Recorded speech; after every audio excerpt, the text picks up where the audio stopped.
aqui.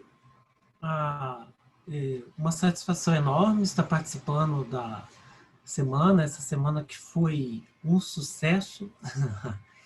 Vocês estão todos de parabéns, foi um barato. Várias coisas inovadoras e um formato também muito legal. Puxa, vocês estão muito de parabéns, gente, parabéns mesmo.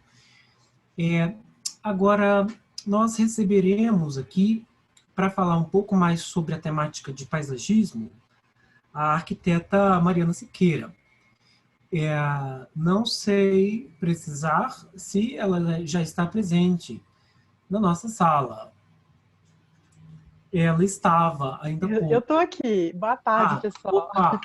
Olha, Mariana, eu também estou com um problema aqui, eu não estou conseguindo lidar aqui com o equipamento, o software, não sei, não consigo vê-la. Entretanto, seja bem-vinda, ok? Eu gostaria de falar que a Mariana, em conversas com outros professores e com outros coleguinhas, foi extremamente bem recomendada e essa foi uma razão principal de nós convidarmos a Mariana Siqueira. E foi uma felicidade para nós ela topar, né? Ele estar aqui para conversar novamente com a gente.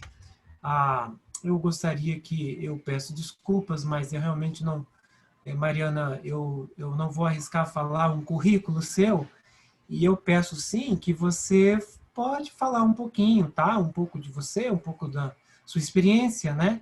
E eu sei que a nossa temática aqui vai acabar se citando, né? Nós vamos abordar o Cerrado. Mas você fique à vontade, seja bem-vinda, ok? É uma felicidade para nós recebê-la aqui. Boa tarde. Boa tarde. Obrigada, professor Alexandre. Pessoal, vocês me veem? Está funcionando? A transmissão está Tudo tá certo, ok? Amado. Certo? Pode ir? Pode ir? Pode ir. Então tá bom. Obrigada, Isabela, Maju. Eu queria agradecer inicialmente, né, não só o convite, mas o prazer que é receber um convite, para estar ao lado de colegas que eu admiro e respeito tanto, né? E 2, para fazer parte de um evento que está tão bem organizado, assim, sabe? Que dá gosto, assim, de ver como as coisas foram pensadas, informadas para gente. Então, tudo fluiu de uma forma muito tranquila.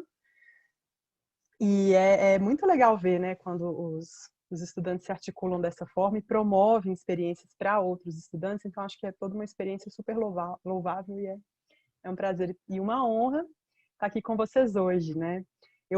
A minha fala antecede a fala da Bloco Arquitetos, por sinal, né, que é um dos parceiros que eu vou mencionar. Se não me engano, a Bloco vem logo depois de mim, certo? Eu acho que sim. Enfim, então eu vou me apresentar, sim, mas eu vou me apresentar contando um pouco da minha trajetória. Então, eu vou compartilhar a tela e a gente vai vendo, através das imagens, um pouquinho do meu caminho como arquiteta e paisagista, tá? Então, peraí. Peraí, que eu ainda não comecei a compartilhar a tela, na verdade.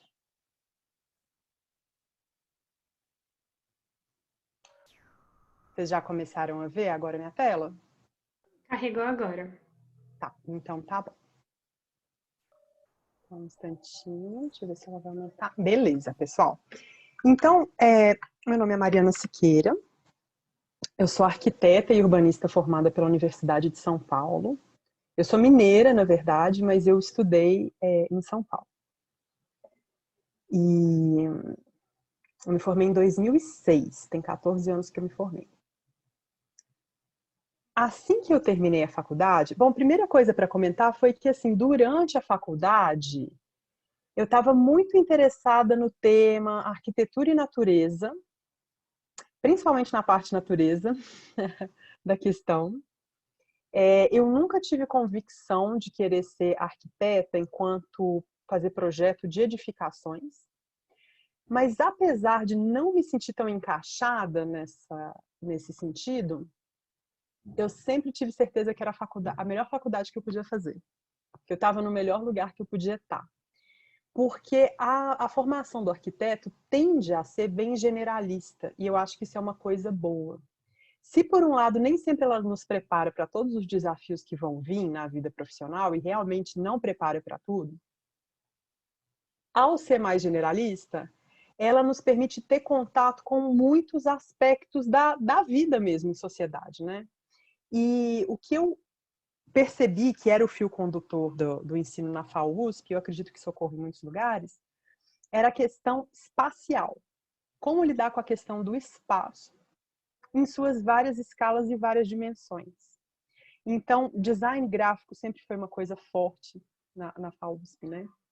Projeto de edificações, com certeza. Então, tinha urbanismo, tinha o paisagismo. E eu via que era isso, a questão é o espaço. Agora, qual que é o tempo desse espaço, os desdobramentos desse espaço?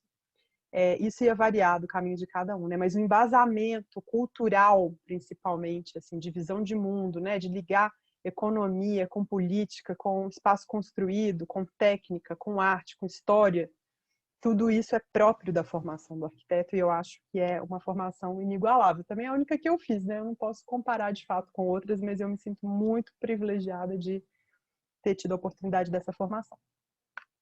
Bom, mas o que isso tem a ver com essa imagem que eu estou mostrando? Por enquanto, nada, né? Então, eu estava na faculdade, não tinha essa convicção toda do que eu queria, onde eu queria atuar. Até então, a palavra paisagismo não tinha passado pela minha cabeça.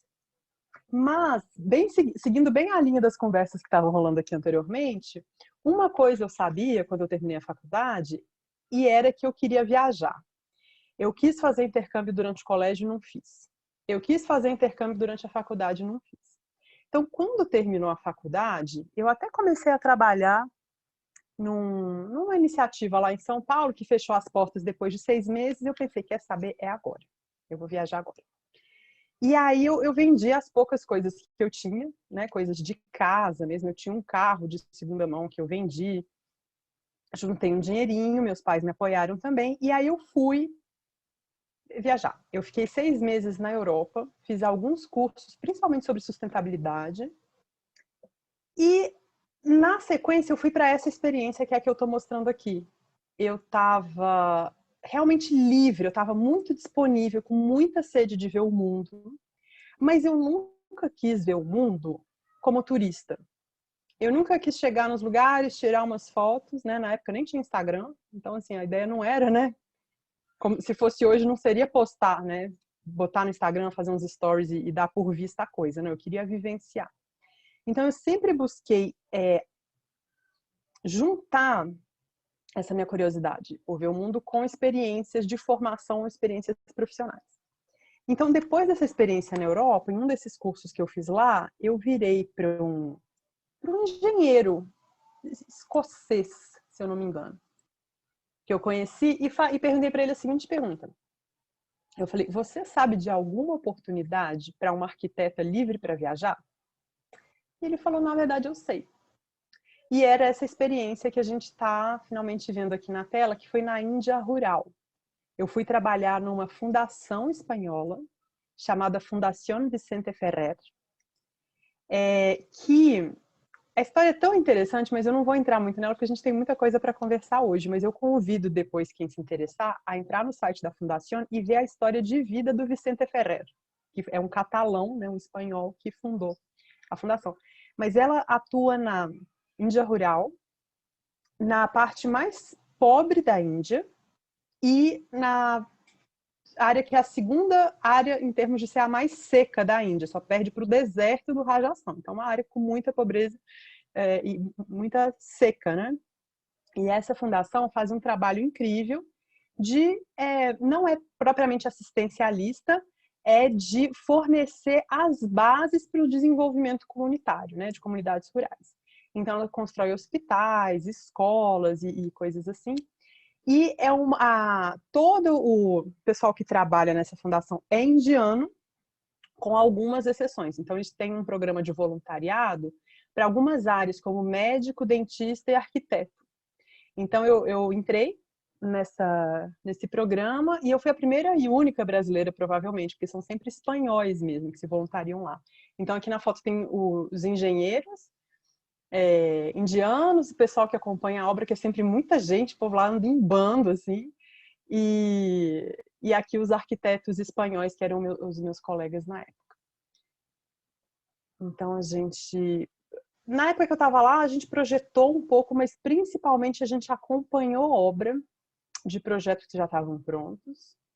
Aqui é uma das escolas que foi construída na época que eu estava lá. Essa aqui é uma foto que foi tirada no Engineers Day. Teve o dia lá de comemoração do Dia do Engenheiro. E eu não sou engenheira, mas eles me botaram no pacote. Então, não só eu era a única arquiteta no Dia dos Engenheiros, como eu certamente era a única mulher nesse contexto. Desse Dia dos Engenheiros, né, especificamente. E aí teve um momento que eu fui visitar Chandigarh, que é a cidade, né, projetada pelo Le Corbusier, lá na Índia. E a história foi a seguinte, eu fui com meu namorado à época, né, que é brasileiro, e ele era estudante de arquitetura, eu já estava formada, e a gente foi ver, conhecer a cidade, conhecer os palácios e tudo mais. E quando a gente estava visitando esses palácios, eu estava achando aquilo muito legal, mas o meu namorado, né, estava chorando de emoção. Ele estava achando aquilo assim o auge da experiência de vida dele ver aqueles palácios do Le Corbusier. E eu comecei a achar aquilo meio estranho, de pensar assim, eu sei que ele está certo de chorar por estar no Palácio do Le Corbusier, mas o que está acontecendo comigo? Por que eu não estou tão emocionada? O que tem de errado em mim? Alguma coisa falhou na minha formação, na minha relação com a minha formação, porque eu não estou acessando esse êxtase todo que ele está sentindo, né? E aí eu via que em outras experiências, muito mais simples, eu me conectava mais. E aí teve um momento que a gente estava num parque, caminhando, e eu estava com essa coisa entalada, assim, sabe? Com essa sensação de, gente, tem alguma coisa errada comigo. Aí uma hora eu resolvi me confessar para ele. Eu falei, escuta, eu não senti essa emoção toda que você sentiu nos Palácios do Le Corbusier. Achei bonito, achei legal, mas não tô chorando, não. E falei, e olha para você ver que me emociona mais aqui nesse parque ver esse caminho dessa escadaria no meio da vegetação. E aí, ele teve um insight místico na Índia. De repente, como se tivesse descido um raio assim, do céu para a cabeça dele, ele teve uma visão, ele falou, você vai ser paisagista. Aí eu falei, ele falou, arquiteta paisagista, é isso, é isso. E ele realmente teve uma visão mística, assim, que ele começou a ver como ia ser meu escritório, as cores que eu ia usar no meu... Ele começou a descrever, assim, uma visão de futuro. Eu falei, gente, tá bom, né? Interessante, muito obrigada. Porém, na verdade, eu não achei tão legal assim, porque na minha formação em arquitetura e urbanismo, apesar de ter ótimos professores de paisagismo, né, e disciplinas muito importantes, interessantes, eu sentia naquele momento que vigorava um ambiente que considerava o paisagismo uma disciplina secundária. Então, como eu disse, né, o projeto de edificação é o centro de tudo, o urbanismo também é muito importante, agora o paisagismo, vamos combinar. Paisagismo é dar um tratamento verde para as áreas residuais de um ambiente construído, né? Então é quase uma decoração com vegetação das áreas externas. Legal, mas não é importante, né? Importante é a edificação. Então eu vim desse caldo cultural, né? De visão de mundo, assim. Pelo menos, gente, é o que eu absorvi da minha formação. Eu não posso afirmar que essa seja o posicionamento da FAUSP jamais, mas foi o que eu absorvi, né? Então, minha primeira reação para isso que ele falou foi meio assim, não sei não. Paisagismo? Primeiro, nunca tive o hobby de plantar planta, de ter vaso, essas coisas, nunca foi minha praia. E, sei lá, né, me formei na FAU, USP, arquitetura, eu posso mais, não ser paisagista? Não, paisagismo parece um pouco menos interessante. Mas eu fiquei com aquilo na cabeça, né? Primeiro pela extensão da experiência mística que ele teve na visão dele, né? E segundo, porque eu falei, não, mas realmente, né, eu me interesso pela relação entre natureza e espaço construído. Na verdade, eu me interesso pela natureza, mas eu vejo que o espaço construído tem um papel, né, na relação do ser humano com a natureza. E a gente vê que o ser humano está tomando um caminho muito errado, A gente está fazendo tudo errado, praticamente, né, em termos ambientais. E para melhorar a questão ambiental, precisa atuar na relação do ser humano com isso, né? Então eu sempre achei que o paisagismo era muito potente nessa junção. Então eu falei, quer saber? Pelo sim, pelo não. Na sequência ele e eu fomos morar na Holanda, que ele estava fazendo intercâmbio lá. Eu falei, eu vou mandar meu portfólio para escritório de paisagismo. Deixa eu só ver uma coisa. Tá, fiz a versão resumida da história. Chegando lá na Holanda, eu fiz meu portfólio das coisas que eu tinha feito até então. Eu não tinha coisa com render, sabe? Assim, altas colagens. Eu aprendi a fazer uns 3Ds e umas colagens para fazer esse portfólio, mas era uma coisa super simples, com a cara de manual. E tinha muito croquis, muito desenho à mão simples, assim, super despretensioso. E mandei para vários escritórios, mas o escritório que eu mais queria passar era esse aqui, West 8. Urban Design and Landscape Architecture. Porque é o escritório mais foda da Holanda, assim, perdão com a palavra. O escritório mais incrível da Holanda. e eu entrei no site deles, eu falei, gente, nunca que esse povo vai me chamar, mas vamos tentar. Então eles têm projetos em vários lugares do mundo, coisa de espaço público, super legal. Mandei meu portfólio para vários lugares e eis que o único escritório que me responde é o West 8. Os outros nem me responderam. E eles me convidaram para uma entrevista. E eu fui para a entrevista e eles me contrataram. Então, de repente, eu consegui uma posição como assistant designer nesse escritório super legal. E um comentário é o seguinte, gente. Eles recebiam por dia pilhas de portfólios. Que eu via. Eles tinham uma coisa na época, não sei como é que está hoje. Que a pessoa tinha que entregar pessoalmente. Não podia mandar por e-mail, nem por correio. Você tinha que ir lá. Pum. Ou por correio podia, eu sei que tinha que ser uma coisa física, assim. E eu levei lá, e depois, trabalhando lá, eu acompanhei que realmente eram pilhas de portfólio por dia. E uns portfólios super sofisticados da galera que estava estudando em Delft, que estava estudando em Londres, que estava estudando em Milão. E mesmo assim, eu fui chamada para entrevista, né? Aí teve um dia que eu estava sofrendo para fazer um 3D lá, uma forma super complicada, e meu chefe chegou para mim, ficou olhando aquilo, olhando. Aí ele virou e falou, escuta, por que você não faz isso à mão? Aí eu falei, mas eu posso fazer à mão? Aí ele falou, eu te contratei para você fazer à mão. Então, o que eu percebi? Gente, eu não sou uma artista, meus desenhos não são incríveis, mas eles são expressivos e eles são sintéticos. Então, assim, o meu portfólio tinha um croquis, de fato. Né? Desenhos simples que expressam ideias. E o que eu percebi? Que eles já estavam saturados de receber pilhas de portfólio com os renders mais cabulosos e as colagens mais mirabolantes. Isso todo mundo estava fazendo. E as pessoas estavam perdendo a simplicidade, que não é simples, né? Uma aparente simplicidade do contato com o desenho, sabe? Com a coisa primária da arquitetura, que não é só expressar ideias através do desenho, é pensar desenhando, né? E ele viu naquilo uma qualidade rara de algo que está se perdendo. Mas enfim, foi nesse contexto que eu entrei no escritório. Aí foi uma correria, eu tive que ralar muito para ir, porque lá dentro, de fato, o que eu fazia? Render e colagem, né? E mexia no AutoCAD, era coisa bem de imagem, assim, de projeto. Então eu corri atrás, aprendi. E o projeto em que eu mais trabalhei lá, trabalhei durante 3 anos nesse projeto, foi esse aqui, ó, Madrid Rio, que foi um concurso, né, que surgiu a partir de um concurso internacional para fazer parques ao longo de 6 quilômetros das margens do rio Manzanares.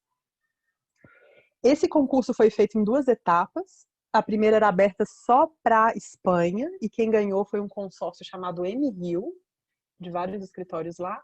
E na segunda etapa eles tinham que convidar um escritório estrangeiro, eles convidaram o West 8 e ganharam. Quando eu cheguei, esse projeto já estava rolando. Então, eu participei do desenvolvimento desse projeto por 3 anos. E a ideia desse projeto é a seguinte.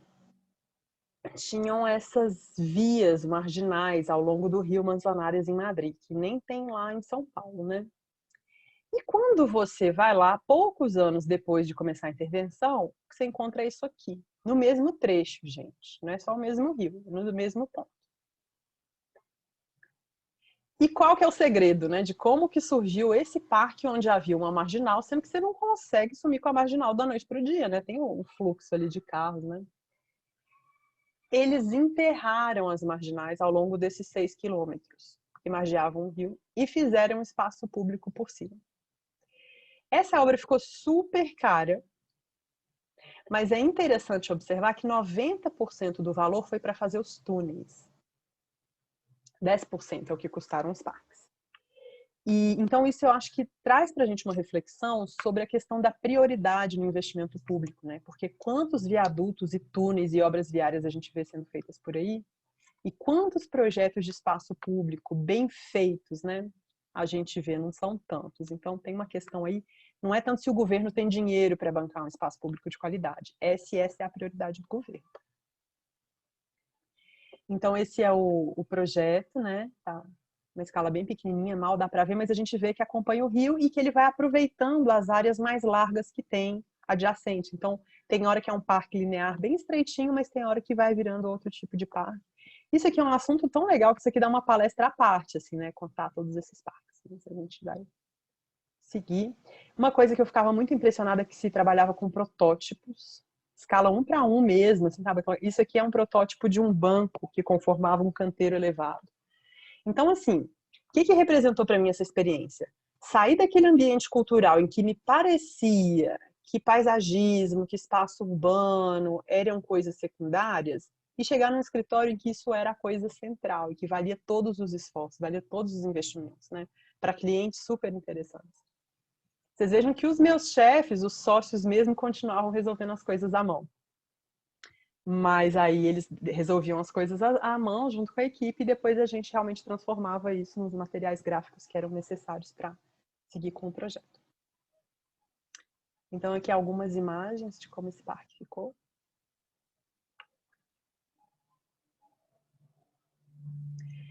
E eu fui vendo o seguinte, que a mentalidade na Holanda é o contrário da nossa, num certo sentido, porque lá, apesar desse parque ser em Madrid, né, a minha experiência profissional mesmo foi na Holanda. E o que eu vi na Holanda é o seguinte, eles pensam no sistema inverso, ou seja, pensam primeiro no sistema de espaços livres, para então pensar na volumetria necessária para as edificações. Não só volumetria, mas programa, né? Questão do urbanismo mesmo. Mas é um urbanismo integrado com o paisagismo, né? Então pensar no sistema de espaços livres da cidade, isso é totalmente integrado com o paisagismo. E a edificação, na experiência do Estate, né, que era um escritório muito bom, muito importante, o arquiteto da edificação vinha depois. E era ali o landscape architect e o urbanist que diziam para o arquiteto o que o arquiteto precisava fazer. Não é que é mais restrito o trabalho do arquiteto, mas é mais encaixado. Qual que é a abrangência da atuação? Então, eu continuo achando maravilhoso que a gente tenha essa formação super abrangente. Eu acho que isso é uma das riquezas da formação do arquiteto. Mas eu acho que nessa conformação, isso que a gente chama de paisagismo está muito desvalorizado. E não é para ser desvalorizado, é uma disciplina importantíssima. E foi isso que eu aprendi na Holanda. Mais algumas imagens. E aí, voltando ao Brasil, depois de 3 anos lá, eu voltei para São Paulo e trabalhei num outro projeto de parque linear da Rosa Grena Clias. Eu estava no escritório Barbieri Gorski desenvolvendo esse trabalho, que é um parque linear de 26 quilômetros de extensão que está sendo construído em Goiânia.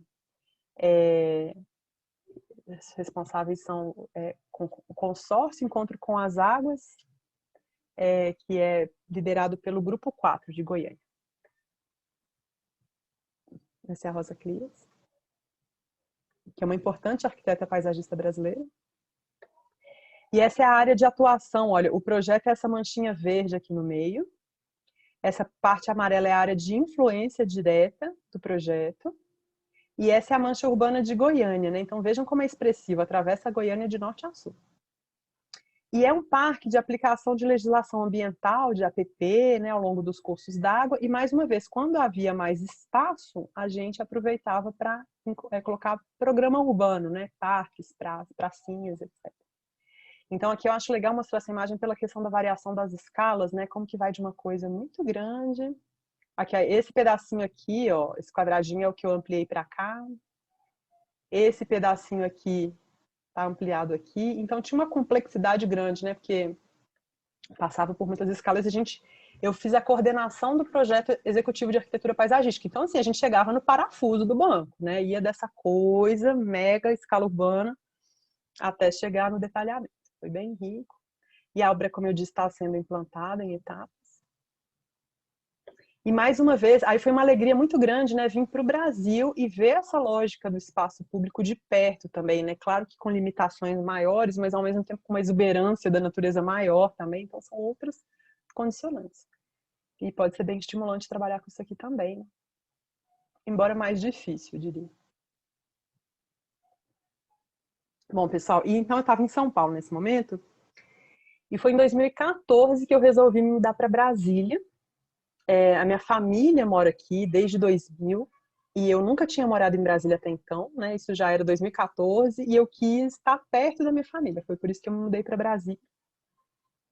E abri o meu escritório, Mariana Siqueira Arquitetura da Paisagem, que é uma salinha lá na 315 Norte, onde aparecem muitos visitantes na janela. E o que rolou? Quando eu cheguei ao Brasil, eu achei, né, nossa, eu trabalhei nesse projeto tão legal, como seria bom ver esse projeto publicado numa revista brasileira. Então eu entrei em contato com a revista U e propus a pauta, né? E a editora, na época era Bianca Antunes, ela me respondeu assim, olha, parece interessante, você poderia escrever? Aí eu falei, gente, né, você não esperava, como se eu escrever a matéria? Mas eu falei, não, consigo, escrevo, pode deixar. Aí passei umas 2 semanas sofrendo, escrevendo, amassando, jogando no lixo, começando de novo, mas eu consegui, só um minutinho. Eu consegui escrever a matéria, enviei para ela gostou, fez poucas alterações e publicou. Aí eu fiquei super feliz, né, de ver o projeto na revista. E um tempinho depois chegou um convite dela falando: você topa escrever sobre essa outra pauta aqui? Eu falei, gente, sério? Eu topo. Aí passei mais outra semana sofrendo, escrevendo. E aí eu comecei uma colaboração com a revista U. Ela todo mês tinha alguma pauta para mim, tinha mês que tinha mais de uma, assim. Eu fiquei, acho que 5 anos colaborando como repórter para a revista U e acho que eu publiquei mais de 60 matérias, alguma coisa assim. Foi uma experiência excepcional, foi muito interessante. E aí, quando eu me mudei para Brasília, trabalhando na revista U, a editora me mandou para cobrir essa pauta, olha, uma casa da Bloco Arquitetos, que na época chamava Domo Arquitetos, né? E aí eu entrei no carro com o Matheus Seco e Daniel Mangabeira, e que vão falar com vocês hoje. E lá fomos nós para a Casa Torreão, para conhecer, para eu poder escrever. E aí conversa vai, conversa vem, eu contei que eu trabalhava com paisagismo, que eu tinha trabalhado com a Rosa Clias, e eles falaram, poxa, que legal, então no próximo projeto nosso a gente vai te chamar para fazer o paisagismo. Eu falei, que bom, nossa, chamem sim, mas nem sabia, né, se ia dar alguma coisa daquilo, porque às vezes a gente, né, vê essas coisas sendo ditas assim, fala por falar, mas não foi o caso. Passou um tempinho, eles me chamaram para conversar, para fazer uma proposta para o paisagismo para a Casa Vila Rica, que na época nem estava em obras ainda. Aí eu fui lá no escritório deles para conversar com eles e para conversar com a cliente, que é a Ilka Teodoro. E aí, quando eu conheci a Ilka, ela virou para mim e falou, olha, eu quero uma casa eu quero um paisagismo bem do Cerrado. Eu nasci e cresci no Cerrado, amo o Cerrado de paixão, e agora que eu tenho minha casa de campo é para ele que eu quero voltar todo fim de semana. Eu, inocentemente, peguei meu caderninho e fui anotando tudo que ela me falava.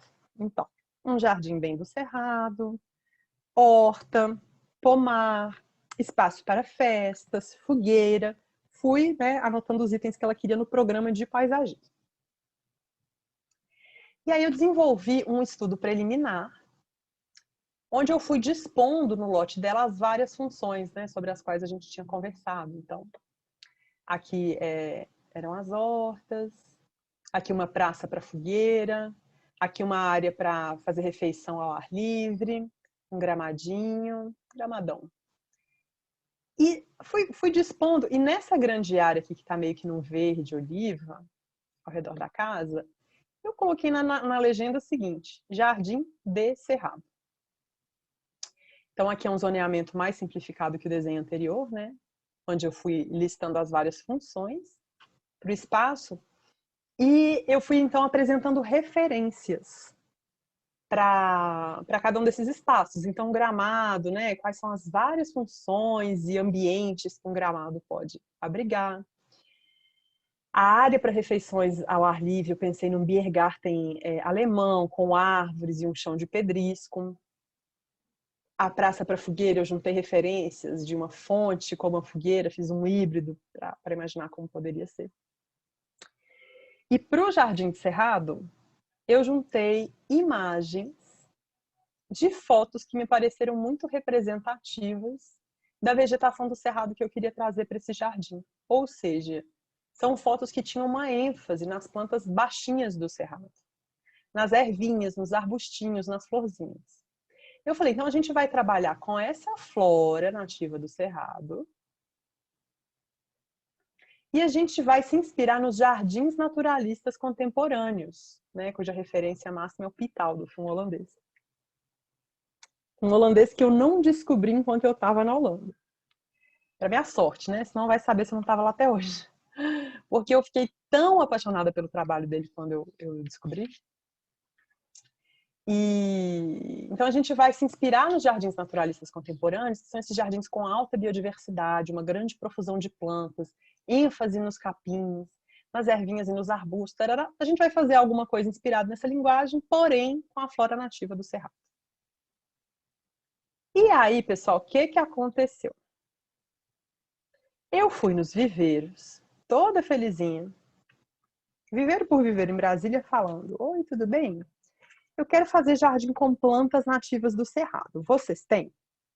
Aí eu sempre ouvia a resposta: sim, claro, nós temos. Eu, que bom. Que espécies vocês têm?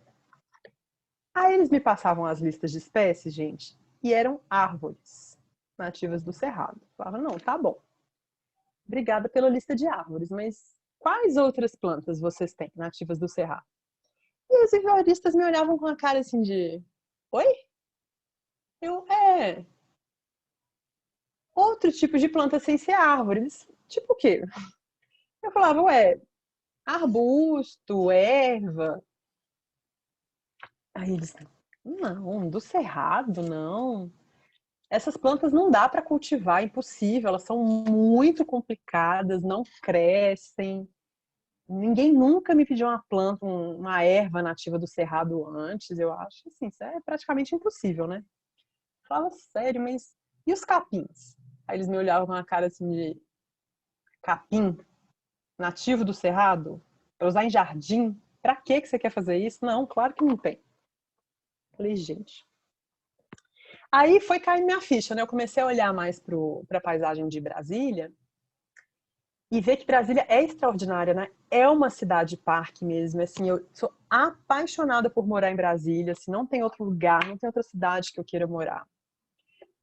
Por conta desse caráter de parque, que eu particularmente gosto muito, né? É a cidade com uma altíssima arborização, plano piloto, né? E é um paisagismo baseado em árvores e gramado. E ótimo, né? São árvores nativas, árvores exóticas bem adaptadas a Brasília, com uma grande diversidade, é muito legal. Mas quando a gente chega nos... Ou seja, perdão, então é relativamente fácil, né, encontrar as árvores nativas em viveiro, mas quando a gente chega nos canteiros ornamentais, a gente vai encontrar espécies que não são nativas do cerrado, muitas vezes não são nem nativas do Brasil, e que, embora a Nova Cap faça sim um trabalho legal de já selecionar espécies que são mais resistentes à seca, mesmo assim, muitas vezes são espécies que demandam uma maior alteração do solo e potencialmente, né, uma maior necessidade de irrigação do que plantas que não são nativas da região e que evoluíram ao longo de milhões de anos com o clima da região.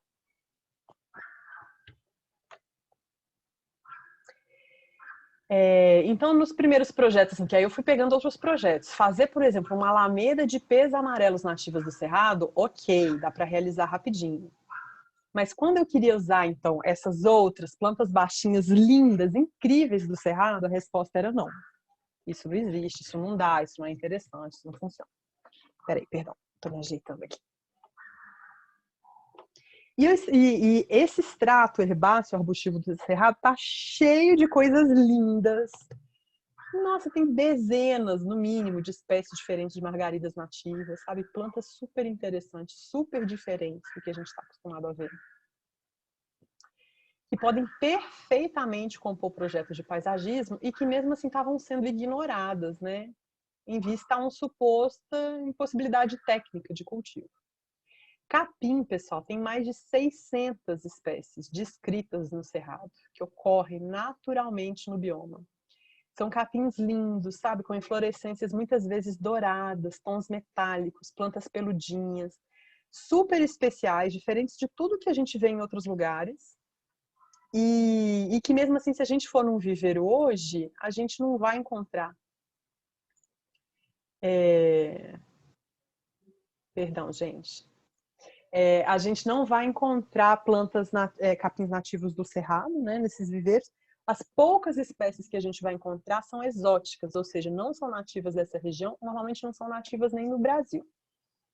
E não tem nenhum problema, né, a princípio, em usar plantas exóticas, desde que elas não tenham potencial invasor, que isso é um outro assunto. Mas o problema aqui é que a gente deixa de aproveitar a oportunidade de usar o que é nativo da região, que tem vantagens práticas, mas tem, sobretudo, ao meu ver, vantagens simbólicas, da importância de valorizar aquilo que é local. O Cerrado, pessoal, aí eu comecei a aprender sobre o Cerrado. Primeira informação chocante que eu obtive nessa época foi a informação de que o Cerrado é uma savana, considerado uma savana, né? Eu nunca tinha ouvido falar isso. Então, assim, olha como que está faltando formação em paisagem, né? Para mim, savana era um treco que tinha lá na África só, né? Assim, definição de savana é onde tem zebra, leão e elefante, né? Depois fui descobrir que savana não é só isso, assim, né? Então, essa foto aqui foi tirada na Serra Geral, em Tocantins, pela professora Isabel Schmidt. E essa foto eu trago porque ela mostra como que o Cerrado é um mosaico de tipos de vegetação.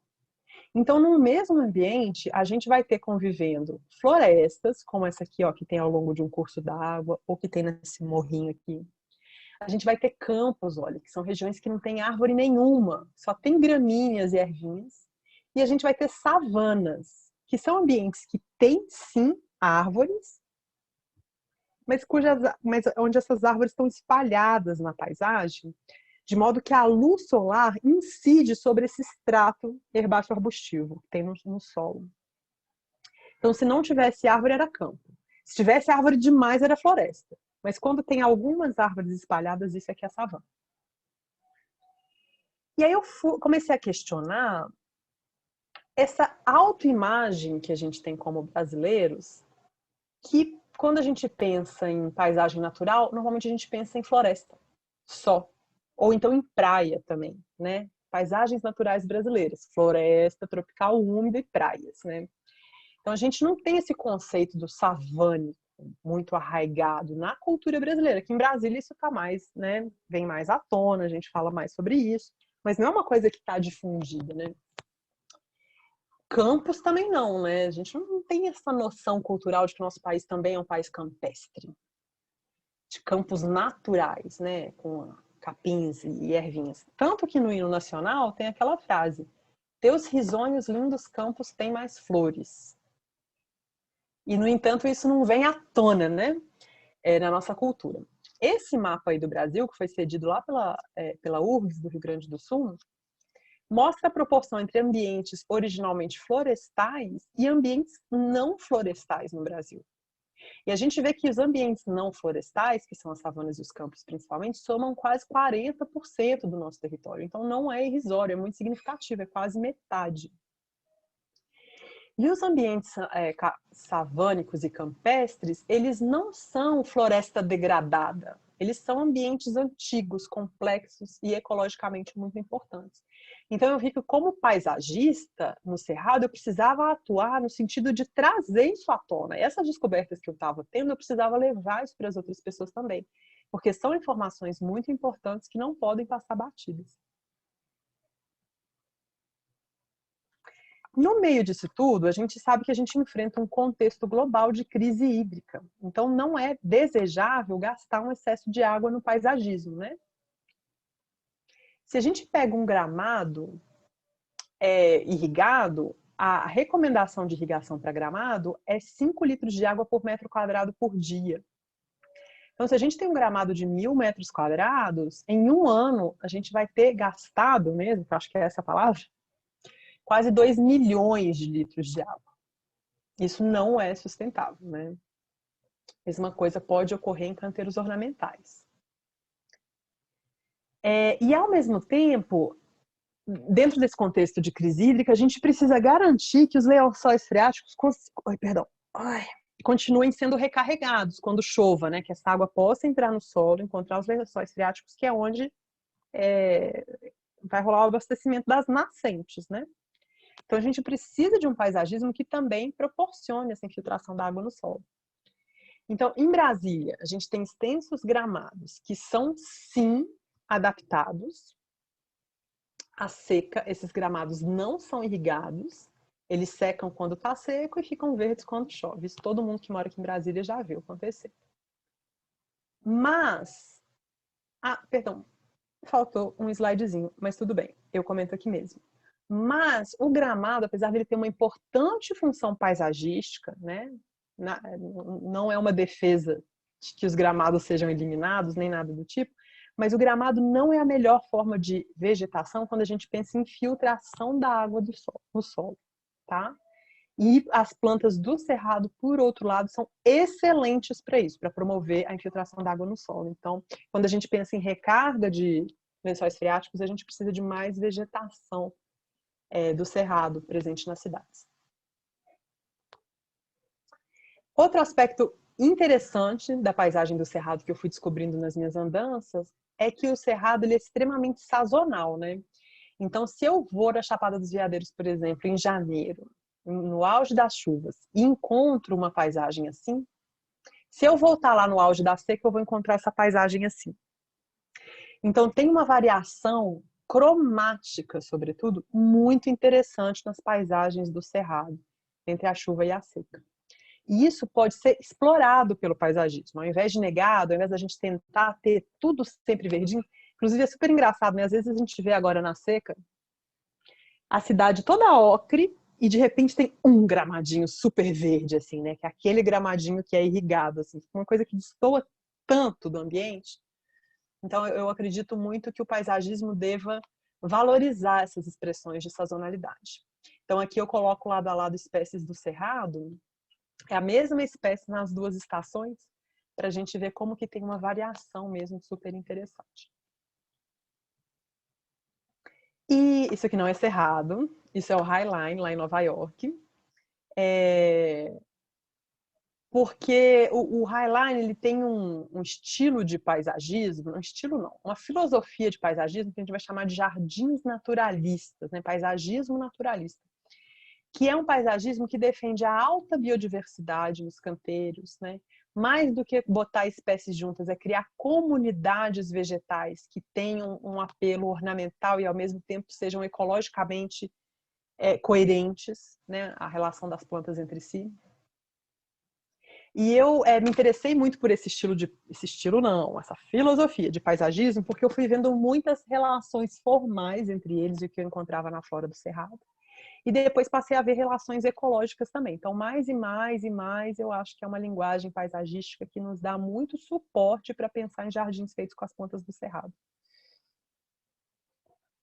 E eu trago isso logo depois da questão da sazonalidade, porque esses jardins, olha, se uma hora eles vão estar assim, em plena primavera, no meio do inverno eles vão estar assim.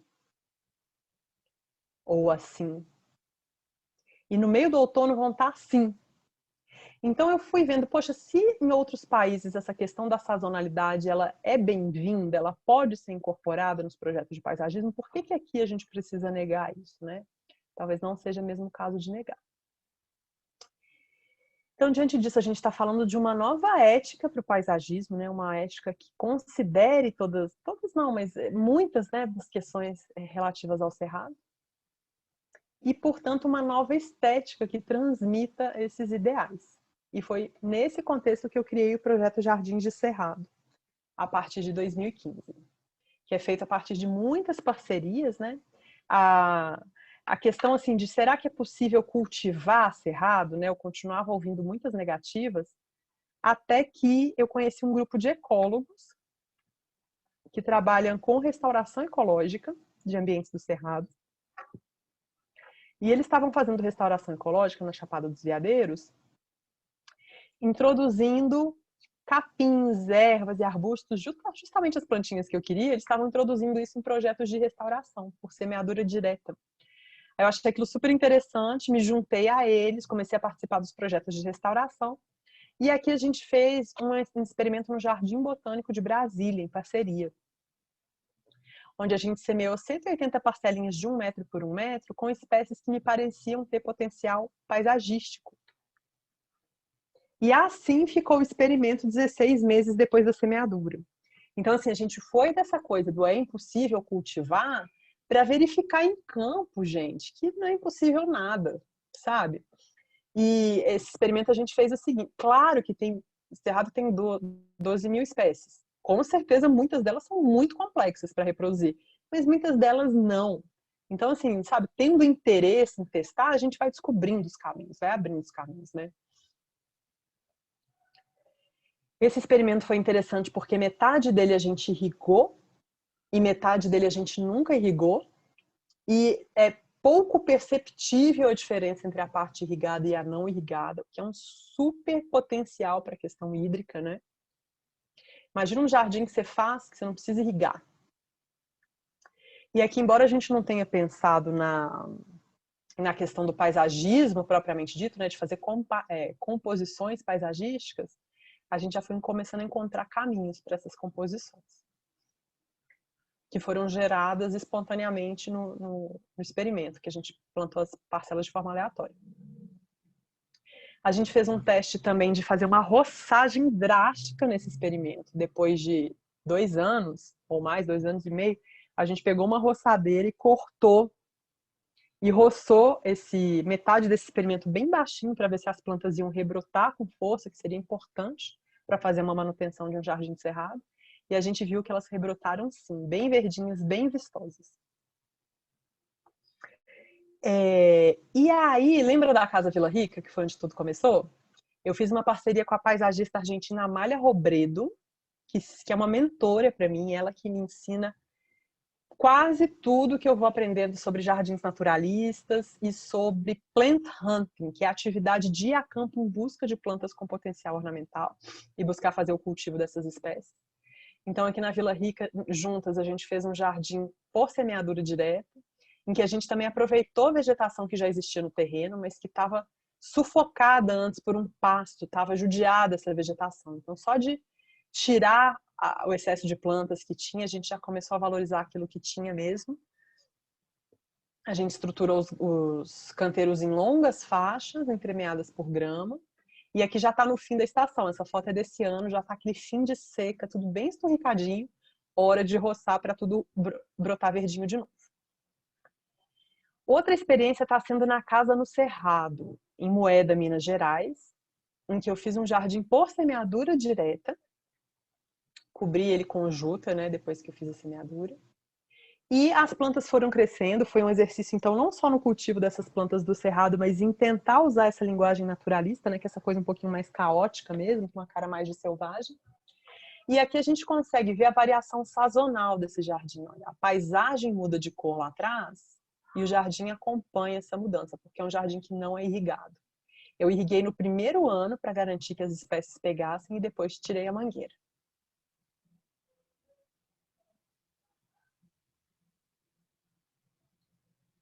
Aqui já era 2 anos depois da semeadura, se eu não me engano, que foi quando a gente, ou 1 ano, foi 1 ano depois, que a gente começou a fazer um processo de restauração da vegetação no entorno também. Por isso que aqui está sem vegetação. Eu estou aqui com a Bárbara Pacheco, que é uma parceira com quem a gente foi fazer a restauração dessas áreas do entorno. E mais uma vez aqui a gente vê a questão sazonal.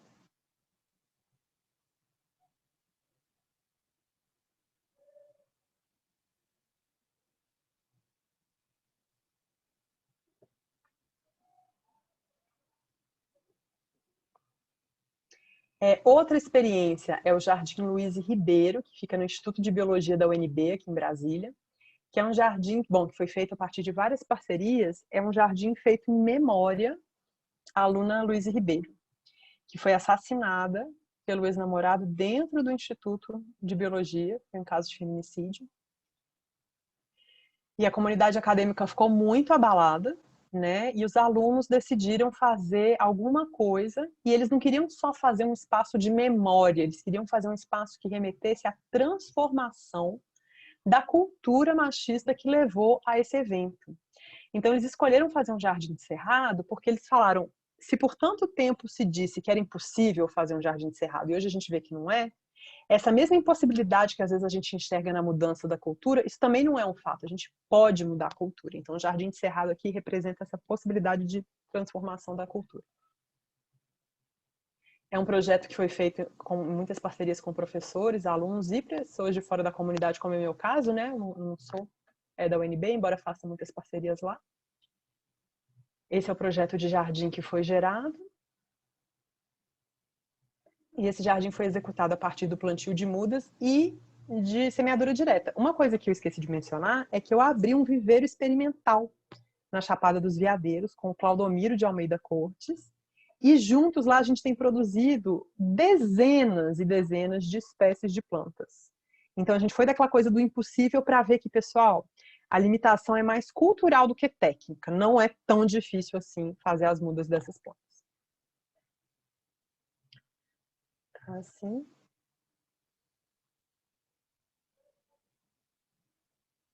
E aqui é o jardim no fim da seca, de novo, bem esturricado mesmo, que é a hora que a gente está aqui com as alunas, olha, fazendo um multirão de poda. O jardim foi cortado e olha como que ele ficou semanas depois desse corte. Todo verdinho de novo. Tá? Então o cerrado tem mesmo essa resposta, né? É como se fosse a relação com o fogo que o cerrado tem, que ao fim da seca, quando vem os raios com as chuvas e queimam o cerrado, depois ele rebrota verdinho. Isso não é verdade para as formações florestais do cerrado, nem para as formações florestais do Brasil, mas os ambientes campestres e savânicos coevoluíram com a presença do fogo natural. Bom, eu acho que tem mais 2 experiências para eu mostrar. Recentemente eu recebi o convite de outros arquitetos que tiveram aqui na Semana Universitária também, né? Que é a ArcBR e GSR Arquitetos, para entrar no concurso da Arena BSB, para remodelar todo o entorno do estádio Mané Garrincha, que vocês sabem, é hoje um grande estacionamento de ônibus, né? Só um minutinho, deixa eu ver se tem alguma coisa no chat aqui que eu preciso ler. Não, acho que não é. Assim, estão comentando, mas não é algo que eu precise imediatamente responder. Peraí, gente, desculpa interromper, mas eu estou em dúvida se as pessoas estão tentando falar comigo ou não, e eu não estou vendo. Peraí.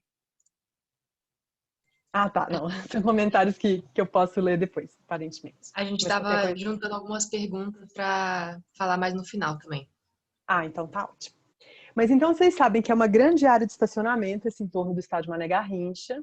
Rolou esse concurso de arquitetura e eu fui convidada pela ArcBR, GSR, para compor a equipe como uma consultora em paisagismo. E aí eles tiveram uma grande maestria na resolução dos aspectos de desenho urbano e arquitetura, porque justamente eles tiveram essa visão integrada, sabe, de como que eles pensam no volume arquitetônico da forma a gerar o espaço livre mais interessante possível para a cidade. Então, eles tomaram a paisagem como um elemento central de projeto. E uma das coisas que foi muito sensível na proposta que a gente desenvolveu foi considerar o céu como um importante elemento da paisagem de Brasília. Então, o que a gente fez? Né? Eles dispuseram o programa arquitetônico de uma forma muito elegante, muito sintética, liberou o restante para um parque, e aí a gente fez bolsões de gramados e árvores, como a gente vê comumente em Brasília, mas a gente fez também áreas de savanas e campos nativos do Cerrado. Essas áreas, além de fazerem uma referência às paisagens mesmo do Cerrado, que é muito importante do ponto de vista simbólico, a gente trazer isso de volta para o eixo monumental, dizer que isso é importante, que isso é relevante, que isso é bonito, que isso é interessante, esse aspecto simbólico. Tem a questão de que são zonas que a gente está projetando para serem filtradoras de água, então eu acredito que vão ser suaves bacias essas áreas de savanas e campos para ajudar na infiltração de água em todo o projeto. E para manter o céu de Brasília como um dos elementos da paisagem para quem está nesse projeto. Porque se a gente enchesse tudo de árvore, a gente não ia mais ter acesso ao mar de Brasília, que é o céu, como disse Lúcio Costa. Aqui a gente está trabalhando com a noção de sazonalidade, também buscando valorizar isso. E olha que, e aí a gente ganhou o primeiro lugar, né? E olha esse trechinho da ata dos jurados. A proposta recupera o caráter do cerrado nativo para o resgate de uma nova e, ao mesmo tempo pré-existente, ideia de paisagem. Ideia esta que carrega a potência da construção de um novo modelo de sustentabilidade econômica, arquitetônica, urbana e principalmente ambiental. Então, foi primeiro lugar.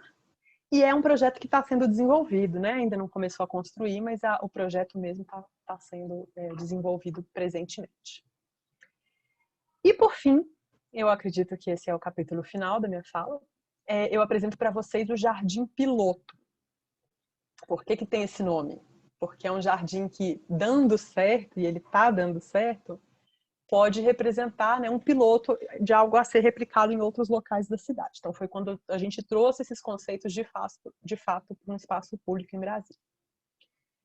Esse balão tinha uma espécie de planta exótica, que a gente substituiu por 33 espécies de plantas nativas do Cerrado, capins, ervas e arbustos. Tinha uma espécie de árvore também. O projeto paisagístico foi desenvolvido por mim em parceria com a Amália Robredo, que eu já mencionei, e com o professor Júlio Pastore, da UNB, que desenvolve uma pesquisa bem interessante sobre paisagismo e cerrado lá. Nós somos parceiros em várias atividades. Esse é o filho dele, Antônio, que também participou do projeto. E, inclusive, as mudas que foram utilizadas nesse projeto, a grande parte delas veio do viveiro da UNB, que está sob coordenação do professor Júlio Pastore. Então, ele também está com essa iniciativa de cultivar, de fazer jardins experimentais. E a gente fez um mutirão de plantio, aberto para a comunidade. E hoje o jardim está assim, né? Está crescendo. Esse plantio foi dia 15 de fevereiro desse ano, então tem alguns meses, né? Mais de 6 meses. Está se desenvolvendo, os capins estão super bonitinhos. As outras plantas, né? Os arbustinhos floridos também estão pegando super bem, ou melhor, estavam, porque vocês não sabem o que aconteceu. A notícia que eu tenho que dar para vocês. Ontem à noite, gente, eu fui no balão ontem de manhã, tava tudo lindo, eu fotografei. Ontem à noite, o professor Júlio esteve lá e me ligou. Hoje de manhã a gente foi ver, aqui ó, ainda tava bem bonitinho. Alguém, pessoal, simplesmente passou no balão e arrancou todas as plantas que não eram capim. Deixaram os capins cuidadosamente lá e arrancaram pela raiz todas as ervinhas e arbustos que foram plantados. A gente não sabe quem foi, nem por que fizeram isso, mas fato é que o balão foi, né, sofreu uma imensa perda de ontem para hoje e a gente está vendo agora, né, o que fazer. Então, essa plantinha linda que está nessa foto, prestes a florescer, não existe mais, desde ontem. Enfim, eu termino essa palestra, né? Parece que é uma notícia ruim, né? Falei tanta coisa legal, vai terminar com a notícia ruim. Mas assim, a gente vai fazer do limão uma limonada, a gente já está planejando um novo plantio dessas ervinhas e arbustos. E a gente acredita que com isso o balão pode ganhar ainda mais visibilidade, força social, né? Então é uma das coisas que a gente aposta e a gente vai continuar plantando até ter um lindo jardim encerrado nesse balão e a história continuar. Pessoal, eu tenho um site, jardimdecerrado.com, que eu convido vocês a visitar, tem muito material lá. E no Instagram eu estou como Jardins de Cerrado também. Então, espero vocês lá, né? Entrem em contato, eu estou super disponível, tá bom? Já vou interrompendo aqui a minha apresentação. Já deu para interromper, pessoal? Deu sim, Mariana. Tá legal. Perfeito. Professor Alexandre? Opa, olha, eu agradeço, né, a Mariana pela palestra interessantíssima. E eu queria, poxa, muito legal, eu queria agradecer muito sua presença e sua palestra, Mariana, e você está de parabéns, viu? Eu queria aproveitar, Mariana, com a sua permissão, porque algumas coisas que você falou na sua palestra, eu também, é uma briga minha com os alunos, né, das disciplinas de paisagismo. E eu me lembro no mestrado, que também não é sobre paisagismo, mas realmente a gente abordou essa questão de paisagismo, a gente esbarrou em alguns pontos que você colocou na sua palestra, que eu queria ressaltar aqui, principalmente me valendo aqui de uma oportunidade para deixar claro para alguns alunos, né, porque são conversas que alguns de nós já tivemos e já foi abordado em sala. E uma outra questão interessante, enfim, é que uma outra formação que eu tenho, Mariana, também, além de arquiteto, eu também sou engenheiro agrônomo. E eu vou colocar uma questão aqui que é a relação, que você colocou, que eu achei interessantíssimo. Então, só queria ressaltar, aproveitar essa oportunidade, e os alunos vão entender. Existe um arquiteto na UNB, de nome Eurico Salviati, que fez uma pesquisa e produziu um material muito interessante, que ele coloca, né, as plantas ornamentais como em categorias, né? Então, as que você cita muito no seu trabalho, na palestra de hoje, ele chama de herbáceas e forrações. E também os arbustos, né? Você citou os arbustos também. Enfim, eu estou citando aí a questão do engenheiro agrônomo, porque quando nós escrevemos a tese na pesquisa, isso, né, eu vou ter que falar há quanto tempo já, mas já faz 20 anos, mas dos problemas que se via era realmente a falta de pesquisa na reprodução dessas categorias de plantas. Porque realmente a Nova Cap se viu forçada a produzir mudas de árvores e palmeiras, né, e a grama também, na ocasião da transferência da capital do Rio para cá, eles sofreram uma pressão enorme e eles desenvolveram pesquisas para que se dominasse a reprodução dessas plantas, para que essas plantas pudessem ser utilizadas nos espaços livres de Brasília. E, no entanto, não houve pesquisa, Mariana, realmente sobre as herbáceas, as forrações e os arbustos. Simplesmente não houve. As únicas plantas, né, que estão aí disponível, mais ou menos, né, existem várias plantas que, pela questão legal, realmente elas têm um corte proibido. Outras plantas não podem ser retiradas do cerrado, algumas plantas, né? A gente sabe disso. Você não pode pegar, por exemplo, uma velósia que você viu bonita lá no cerrado para botar no seu jardim. Isso é bom que a gente deixe claro aí. Isso não é permitido. Isso não é possível, isso não é permitido para que você coloque no seu jardim. Essa planta não pode ter sido obra, né? Não pode ter tido essa origem, né? Não podemos arrancar. E então, por isso que eu achei interessante a sua palestra, porque a sua experiência sempre cita reproduções heróicas. Heróicas. Você citou ali o Ribeiro e também uma outra experiência sua. Poxa, de onde veio essas plantas? Foram reproduzidas por vocês. Então, vocês mereciam uma medalha. Mas espera que a gente vai falar mais, que eu vou aproveitar aqui, Mariana. Eu tenho que aproveitar a oportunidade, tá bom? Por favor. Tá bom, tá ótimo. Me desculpe. Então, assim, a questão legal, pessoal, realmente existem plantas até tombadas, a gente falou hoje de manhã, pelo patrimônio do DF, que tem simplesmente o corte proibido. Você não pode cortar, né? Por exemplo, o buriti, a dalbegia violácea, o piqui, são plantas tombadas pelo patrimônio. E, enfim, a gente pode citar algumas plantas que vêm sendo utilizadas, inclusive alguns viveiros têm ela, que é o Panipalan, né, que é sempre viva, que inclusive a Universidade Federal da Bahia, que passou a reproduzir por cultura de meristema, porque ela não era disponível. Estava havendo uma degradação dessas plantas, as pessoas estavam recolhendo ela na natureza para vender. E a Universidade Federal se meteu nessa história e passou, graças à pesquisa, descobriu-se que uma maneira muito barata de reproduzir essa planta era realmente a cultura de meristema. E a barba de bode, né? O capim barba de bode, eu achei interessantíssimo você falar dos capins.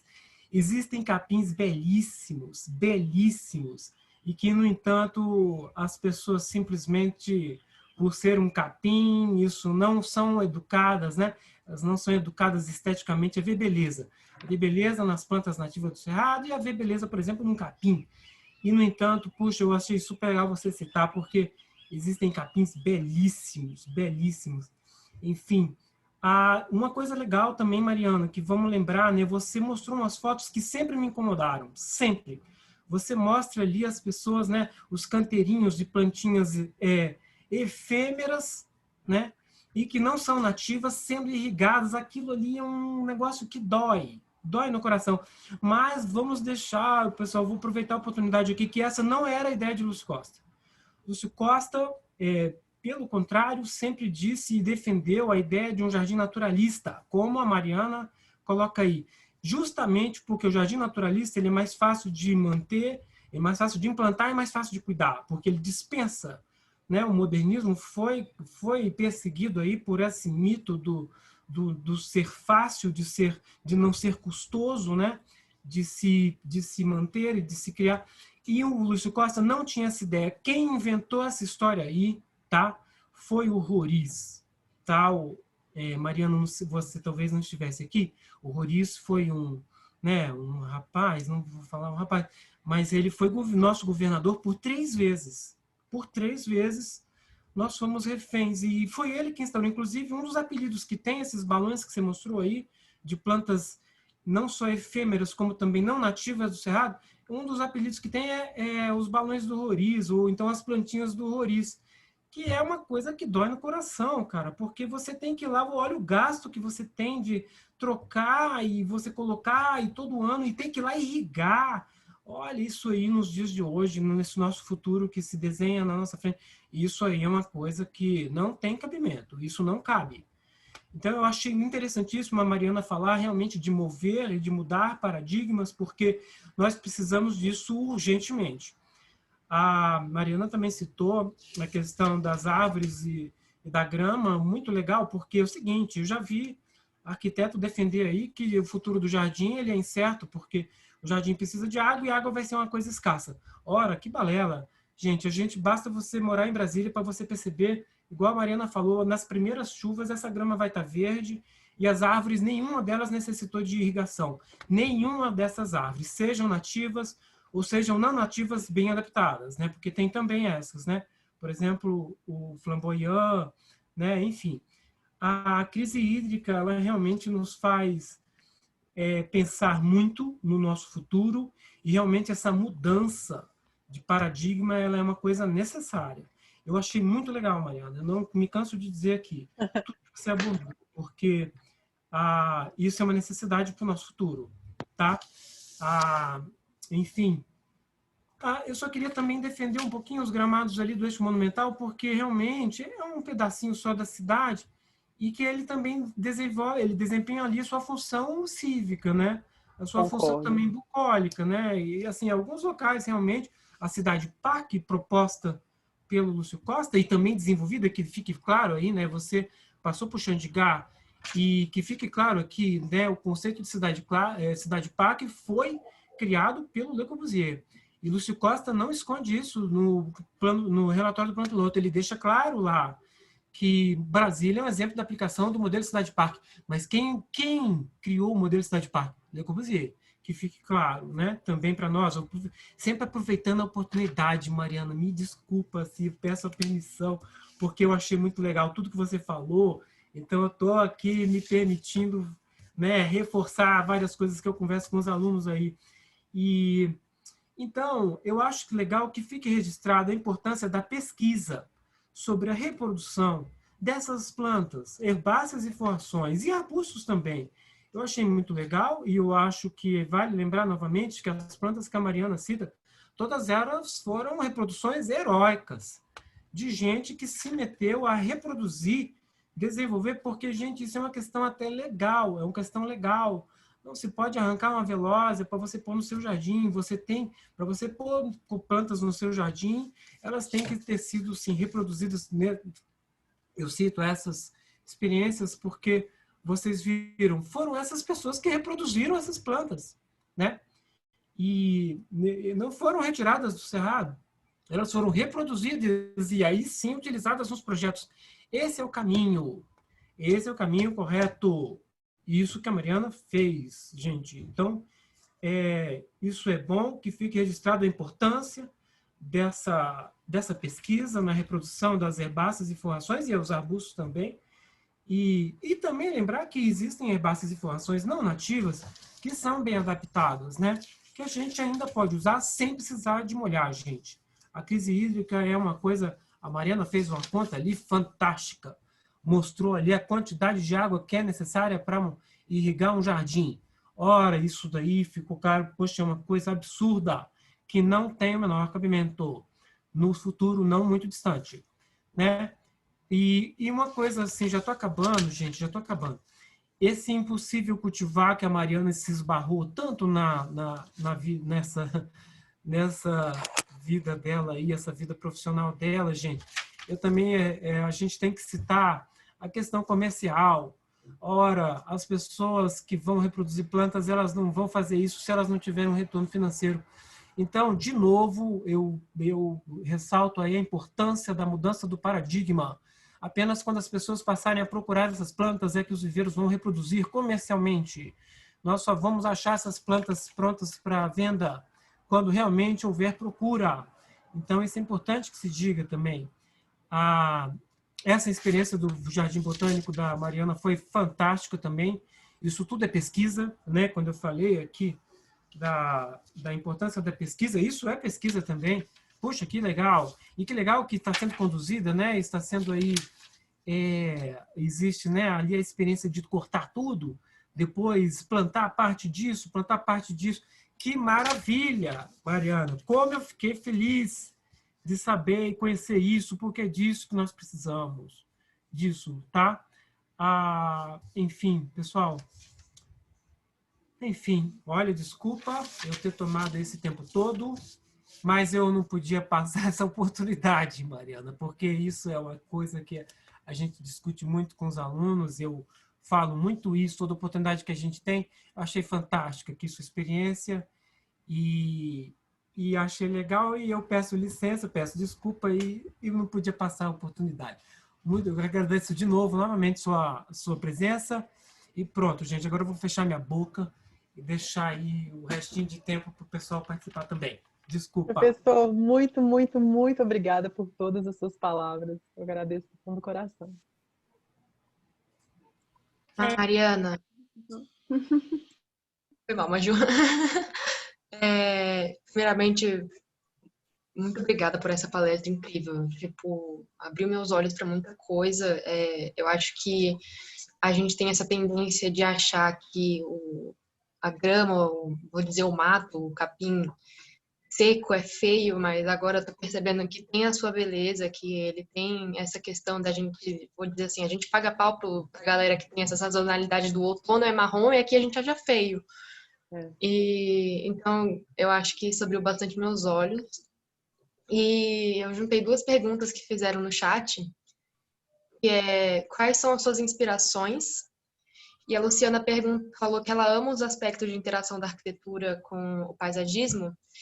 E se ela quer saber se tem alguma forma, tipo assim, por qual ela começa e como se tornar uma paisagista. Uhum. As pessoas têm me perguntado isso, eu estou precisando melhorar nessa minha resposta. Eu vou arriscar algumas coisinhas. Mas sobre as inspirações, e aí eu acho que um super caminho para se tornar um paisagista é se ligar, né, no que as outras pessoas estão fazendo, começar a se inspirar, estudar. E aí, gente, uma referência que não pode faltar é o Roberto Burle Marx, brasileiro. né? Acho que todo mundo já ouviu falar. Eu também já tinha ouvido falar quando eu fui trabalhar na Holanda, mas foi lá que eu tive dimensão do reconhecimento internacional que existe pela obra do Roberto Burle Marx, né? Então, paisagista brasileiro, que é a minha grande inspiração, porque o meu trabalho é baseado no trabalho dele, né? Então, o que ele fez foi fazer saídas de campo em busca de plantas com potencial paisagístico para criar representações das paisagens brasileiras através dos jardins. Ele não usava só planta nativa, ele usava também exóticas bem adaptadas e ele buscava fazer essas composições artísticas. Ele era um gênio, ele era um homem renascentista que fazia tudo que ele fazia bem. Então ele mudou o paradigma de paisagismo no mundo, não só no Brasil. Ele é considerado o maior paisagista do século XX. Então, para mim, é a inspiração absoluta. E, além disso, eu me inspiro muito nos paisagistas naturalistas contemporâneos. E aí é o Piet Oudolf, que é o holandês, e tem o Nigel Dunnett e o James Hitchmo. Esses dois são da Universidade de Sheffield. Como são nomes muito difíceis, vocês não vão conseguir pegar assim no ar, talvez, procura aí no Google Universidade de Sheffield, Landscape Architecture Department. Aí tem dentro desse departamento tem o Designed Ecology, ecologia projetada. Então é bem essa coisa de como fazer comunidades vegetais que sejam ornamentais e ecologicamente resilientes e que tenham serviços ecossistêmicos associados. Para mim essas são as maiores inspirações. Sobre se tornar paisagista, eu acho que o que precisa no Brasil é a criação de uma graduação em arquitetura da paisagem. Isso é uma briga que existe, né? Porque hoje os arquitetos são os oficialmente habilitados para assinar projeto de paisagismo. Eu não sei se já mudou, se os biólogos e agrônomos também podem. Isso vive uma briga aí rolando. E eu concordo, sim, que o arquiteto é o que tem formação para lidar com as questões referentes ao espaço, gente. Como eu falei no começo da minha palestra. Espaço é do domínio do arquiteto. Porém, a gente está falando aqui de um espaço vivo. Não é só planta. É a interação entre as plantas, entre elas, o solo, a água, a luminosidade. Então, a gente está falando de ecologia. Para mim, não é nem tanto botânica, é ecologia.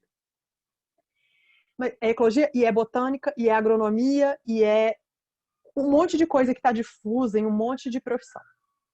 O que se diz muitas vezes é que o arquiteto vai trabalhar em equipes multidisciplinares que vão ter esses vários saberes. Porém, o arquiteto hoje, e aí eu faço essa crítica à nossa classe, eu faço isso como arquiteta, tá? Não é criticando o outro, é nos criticando. A gente hoje, na nossa formação, não é apresentado a vocabulário que nos permita dialogar com ecólogos e outros profissionais que lidam com as questões do meio ambiente. Tá? Isso não é um problema de nenhuma universidade específica, de nenhum professor, de nenhuma formação. É uma questão sistêmica no Brasil e em outros países também acontece. Então, eu acho que, assim, existe essa ideia de criar uma graduação em arquitetura paisagística, é um super caminho. Enquanto isso não acontece, se é que um dia vai acontecer, a gente precisa trazer isso para a arquitetura. Porque se a gente não traz isso para a arquitetura, essa relação com a ecologia, a gente vai estar assinando embaixo da ideia de que paisagem não é uma disciplina importante. Que para lidar com paisagem basta entender a questão espacial e não ter nem linguagem para conversar com as outras profissões. Né? A gente sabe alguma coisa de solo? Eu não sabia. Estou aprendendo agora. De água, de irrigação, de relevo, de geografia natural? Não, isso não está presente na nossa formação. Então a gente precisa admitir que paisagem é importante e dar um jeito de resolver essa questão. Mas hoje, pessoal, o que eu acho, a dica que eu daria é a seguinte: buscar dentro da própria formação, extrair o máximo possível, ir atrás dos professores, fazer as disciplinas e tudo mais. E depois, claro, aquele velho caminho, buscar estágio e tudo mais. Mas a dica que eu dou estamos no século XXI. De largada, se liguem nas questões relacionadas à ecologia e a solos, plantas nativas, biomas naturais, esse tipo de coisa. Porque a gente está num cenário muito diferente do século XX. As coisas mudaram, mudança climática está aí, crise hídrica, etc. Então não faz mais sentido pensar num projeto paisagístico que não tem uma profunda base ecológica. Então, assim, não é um caminho muito direto, mas eu acho que é uma boa base para vocês mesmo irem encontrando caminhos mesmo, né? Buscando se interessar em coisas que têm a ver com esses universos. Acho que era isso. Mariana, muito obrigada pela palestra, primeiramente. A gente fez uma listinha aqui do lado de perguntas, mas só para avisar antes que, infelizmente, a nossa palestra acaba 6h30. A gente pode passar 5 minutinhos ali, se tiver tudo bem para o bloco. Mas é isso, galera. Vamos tentar agilizar nas perguntas. Lu, é com você. Oi, Mariana, tudo bem? Eu não sei se você lembra de mim, eu te mandei meu currículo no meio do ano. Eu sou a Luísa. Cara, eu sabia mais ou menos o seu currículo, né? Mas eu me identifiquei profundamente quando você falou que durante o curso de arquitetura você não sabia se você queria construir a arquitetura. E eu me sinto exatamente assim. Eu fico, gente, igual um peixinho fora d'água. Eu acho lindo a obra do Oscar Niemeyer, do Le Corbusier, mas não sou eu, entendeu? Eu não fico emocionada, igual você falou, cara, exatamente aquilo. E aí eu estou me encontrando agora na área de paisagismo, porque, como você, eu valorizo muito também a natureza, valorizo mais a natureza do que o ser humano. E o que me interessa é realmente essa relação entre a ação do homem na natureza. E aí eu queria te perguntar, porque assim, eu consegui um estágio no escritório de paisagismo, e aí eu tô vendo que quando o paisagista ele chega por exemplo, numa residência para fazer o paisagismo, a construção civil detonou o terreno. Tipo, o terreno tá o barro. E aí eu fico pensando, cara, aí depois o paisagista vai chegar lá, vai colocar uma graminha, tipo, vai ser uma coisa ornamental que... E aí eu penso, mesmo se for vegetação nativa do cerrado, será que vai ter o mesmo impacto que uma floresta ou savana primária? Tipo, o solo vai ter a capacidade de absorver a água? A minha pergunta é realmente nesse paradoxo, porque a gente já destruiu tudo. Depois, será que ainda vale a pena? Sabe? Eu tô meio perdida. Eu acho que sua pergunta é ótima. Eu acho que o jardim não substitui, certamente, né, o cerrado nativo, assim como a restauração ecológica não substitui o cerrado nativo, né? Essas já são ações, em certa medida, paliativas, mas no caso do jardim eu não acho tão paliativo assim. Ai, gente, o que aconteceu aqui? Cadê o Zoom? O Zoom fechou para mim, mas vocês estão aí. Porque o jardim ele tem essa coisa simbólica, né? Então, tem a materialidade da planta, os serviços ecossistêmicos ali, mas o principal do jardim, para mim, é ele trazer uma narrativa, um vínculo afetivo que nos leve a valorizar a paisagem nativa onde ela está, nos faça conhecer essa paisagem. Então, assim, isso que você está falando, a gente ouve direto. Gente, a minha imagem está embaçada ou está nítida, hein? Está embaçada? Tá nítida. Tá, perdão. Que é aquela famosa expressão do limpar o terreno, né? Então, a primeira coisa que a pessoa faz quando ela compra um terreno é mandar limpar. O que muitas vezes é esse mandar limpar aqui no Cerrado? A gente vê o pessoal comprando casa em condomínio, terreno em condomínio, que é cerrado totalmente conservado. Gente, você está tirando ali uma riqueza de milhões de anos. E, não, limpa. Quando muito, deixa as árvores, né? Essa adoração da árvore, esse menosprezo por tudo que é mais baixinho. Agora, então isso é, né, totalmente errado. Eu acho que o nosso trabalho é combater isso, mas mostrar a beleza, mostrar o valor e tudo mais. Agora, é preciso demonstrar também que muitas vezes essa coisa do final da obra, que é botar o gramado, 1, 2 árvores e tchau, isso nem sempre vem do paisagista. Isso pode vir do paisagista, mas muitas vezes vem do cliente que está chegando no fim da obra estressado, cansado e pobre. Porque ele projetou uma casa para custar X, a casa vai custar 2X. E muitas vezes, alguns arquitetos, de maneira geral, os arquitetos ainda têm uma noção do minimalismo como algo que deve estar presente no projeto paisagístico também. Claro que não é todo mundo, etc. Né? Inclusive, eu tenho que dizer, não sei se a galera da Bloco já está me assistindo, mas assim, que grandes apoiadores e parceiros dessa minha empreitada é a Bloco Arquitetos, né? Que apoia mesmo essa linguagem, esses experimentos nas obras deles, pelos quais eu sou eternamente grata. Mas, então, eu acho que a gente tem que promover uma valorização da questão da paisagem sistemicamente na sociedade, porque o cliente, às vezes, pessoal, não quer pagar no paisagismo do terreno inteiro o que ele vai pagar num sofá, ou o que ele pagou no acabamento de banheiro. Sabe? Então, é uma coisa sistêmica mesmo, inclui os viveristas, os paisagistas, os clientes e os arquitetos. Eu quero terminar com o Matheus de verdade. Ah, peraí, alguém ligou o microfone sem querer. Mas é isso mesmo, acho que é uma questão sistêmica que a gente vai ter que olhar com todo cuidado. Vou fazer uma pergunta aqui rapidinha, e se você quiser escutar a próxima pergunta para tentar encaixar uma na outra. Mas é uma pergunta sobre os canteiros de Brasília, mesclando o que o professor Alexandre falou com a sua palestra, se seria legal, tipo, um plano de reestruturação dos canteiros para introduzir a vegetação mais adequada. Sim, eu acho que esses canteiros de Brasília, né, tudo é muito complexo, né, gente? Então, esses canteiros de Brasília, primeiro, eles têm um apelo ornamental, né? Eu, quando mudei para Brasília mesmo, e até hoje, tem esse encantamento, nossa, cada balão tem uma cor, de uma flor, é super bem cuidadinho. Brasília parece um campus universitário bem cuidado, né? Isso é especial, assim. Então, eu também não quero promover uma demonização dos canteiros. Mas eu acho que eles perdem a oportunidade, sim, de fazer referência à paisagem do Cerrado. Né? Então, é como se fosse Cerrado é lá fora, aqui dentro é outra história. E tem toda uma cadeia produtiva associada a esses balões. Então, assim, por serem mudas que se troca muito, tem muita produção de muda, tem muita mão de obra associada. Então, tem um monte de coisa que, se a gente de repente ataca, desestrutura uma cadeia.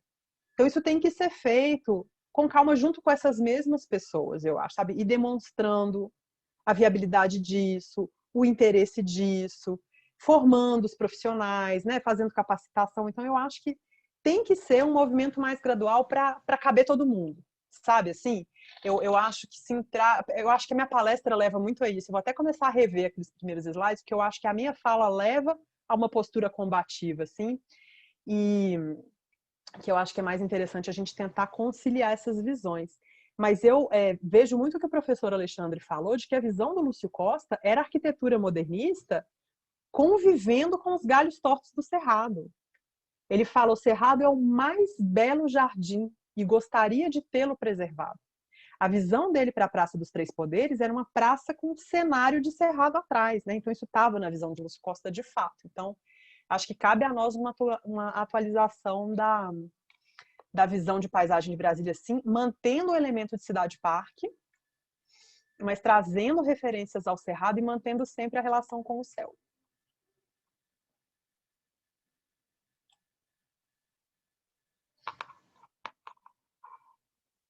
Tem mais perguntas ali, pessoal. Agora é a Isis, depois o Sidney e o Paulo. E a Oi, professora. Mariana, tudo bem? Olá, Acho que a gente conversou esses dias, né, sobre trazer você para o canteiro. No dia que eu assisti sua palestra lá com a sua live com o pessoal da administração, né, com a Ilka, eu fiquei muito encantada com o seu trabalho, só queria te elogiar mesmo, falar, espero que você tenha muito sucesso e que o seu projeto cresça bastante, porque, assim, quando eu vi você falando dos jardins piloto, da forma, né, que... Eu sou muito nova de arquitetura, né, minha primeira graduação é em Direito, eu conheço a Ilka de lá. Então, assim, eu fiquei realmente muito encantada com a sua paixão pelo Cerrado, e, assim, me marcou muito quando você falou, assim, das queimadas que estão acontecendo e do quanto é importante essa mudança de cor nos jardins. Então, eu acho que até eu tenho uma professora aqui que era professora que ia convidar você para fazer a palestra, mas quando ela ficou sabendo que você vinha na sala, foi uma alegria sem fim. Então, é só isso mesmo. Parabéns pelo seu trabalho e muito obrigada pelo seu tempo por vir falar para a gente aqui. Obrigada, Isis. É uma honra e um prazer estar com vocês aqui hoje.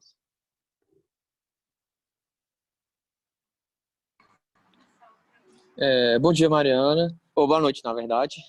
Meu nome é Sidney, eu sou aluno do Uniceubi também, estou fazendo minha diplomação 2 agora.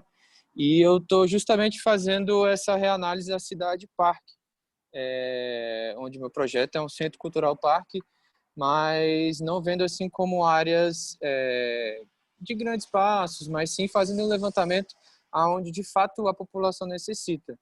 E assim, no diploma eu tive algumas certas críticas pelo fato da onde a intervenção do meu projeto existe uma nascente que ela vai direto para a barragem do Descoberta, é uma nascente que desemboca diretamente lá e é muito agredido a questão da nascente. Então, eu estou propondo uma certa cultivação dessa nascente e uma, vamos dizer assim, um outro recuidado nas questões das espécies do cerrado, onde eu fiz vários levantamentos de espécies existentes, caminhos de fauna existentes, só que alguns professores me criticaram pelo fato de Sidney, esse solo do cerrado, ele já é praticamente um cerrado morto, onde vai demorar muitos anos para você conseguir implementar árvores nele, essas forrações, onde eu fiz esse levantamento que você fez também, em relação não só de árvore, mas de arbustos, forrações, né, coisas assim que são de fato espécies nativas do cerrado. E eu gostaria de saber se, porque me informaram que era para eu procurar botânico e para saber se ele tem alguns estudos em relação a esse tipo de solo, se de fato essas espécies do cerrado elas podem ter essa margem de crescimento rápida ou demorada. E aí eu queria pedir tanto a sua ajuda e a do professor Alexandre para tentar depois eu abrir um papinho com vocês no particular para ver se vocês poderiam me sanar um pouco dessas dúvidas. Se de fato o que os professores falaram sobre essa questão do cerrado ser praticamente morto, eu não conseguiria revivê-lo. Nossa, essa é uma questão... Posso responder? Rapidinho. Provavelmente tem pouco tempo, né? Estourou o tempo. Tá. Tem como você passar um contato, então, para ele poder fazer a pergunta? Claro, entra em contato comigo pelo site ou pelo Instagram que eu respondo. É uma pergunta muito legal. Certamente o solo do cerrado não está morto. A gente que está matando ele com as práticas de paisagismo e agricultura convencionais que colocam calcário e fertilizante químico no solo. Isso mata o solo do cerrado. Deixar só esse recado e vamos encerrar. Já anotei seu e-mail aqui, eu entrarei em contato futuramente. Tá bom, valeu, Sidney. Mari, a gente deu uma dica para outros palestrantes também que as perguntas continuaram, né, depois do tempo, e aí a gente deu a dica de colocar uma caixinha de perguntas no Instagram, e aí o pessoal manda lá a pergunta e quando tá bom. Você responde. Boa ideia. Combinado, eu vou fazer isso. E aí a gente manda aqui o link do Instagram. Tá. Então, muito obrigada pela sua participação, foi incrível. É sempre gratificante ver quantas pessoas passam a se enxergar, né, na sua profissão, na diferença que você faz com o seu trabalho. Então, muito obrigada pelo seu tempo. Gente, eu que agradeço muito, muito mesmo pelo convite, pela organização e por falar que logo antes dos meus amigos e parceiros Bloco Arquitetos, eles nem precisam mais mostrar a Vila Rica, que eu já mostrei, ó, a palestra deles já pode ficar mais curtinha. Brincadeira. Valeu, gente. Boa noite. Obrigada, Mari. Até a próxima. Até a próxima. Tchau, pessoal. Tchau, tchau.